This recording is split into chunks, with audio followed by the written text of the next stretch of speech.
மாண்புமிகு பேரவைத் தலைவர் அவர்களே, உட்காருங்க. மாண்பு உறுப்பினர் உட்காருங்க. இப்ப நான் 7வது முறையா நீங்க பேசும்போது உட்காருங்க. தயவுசெய்து உட்காருங்க. பரவாயில்ல, அதனால ஒண்ணு இல்ல. 7வது முறையா முதலமைச்சர் வாழ்த்துறேன். பேசுறேன். அவர் அனுமதிங்க. அவர் அனுமதிங்க. நான் இவங்க குறுக்கிட்டதுனால 7வது முறையா நான் எந்திரிச்சிருக்கிறேன்.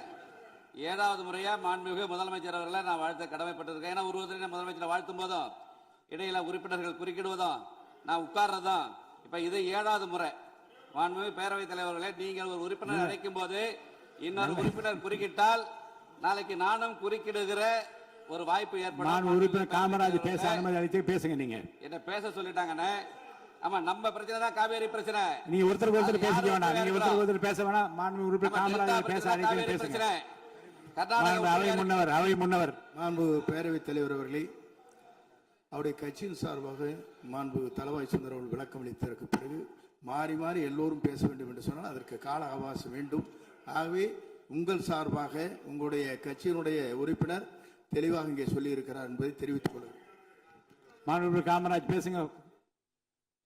மாண்புமிகு பேரவைத் தலைவர்களே, 8வது முறை நம்ம உறுப்பினர்கள்லாம் கமெண்ட் அடிக்கிறாங்க.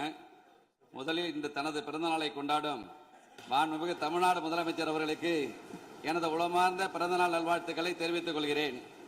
சமூக நீதி, கல்வி, தொழில் வளர்ச்சி, பெண்கள் முன்னேற்றம், இளைஞர் நலன், தமிழ்நாட்டின் ஒட்டுமொத்த வளர்ச்சிக்காக அவர் மேற்கொண்டு வரும் மக்கள் நல பணிகள் மேலும் சிறக்கவும், நல்ல உடல் நலத்துடனும் நீண்ட ஆயுளுடனும் மக்கள் பணியாற்றவும் இறைவனை பிரார்த்திக்கிறேன்.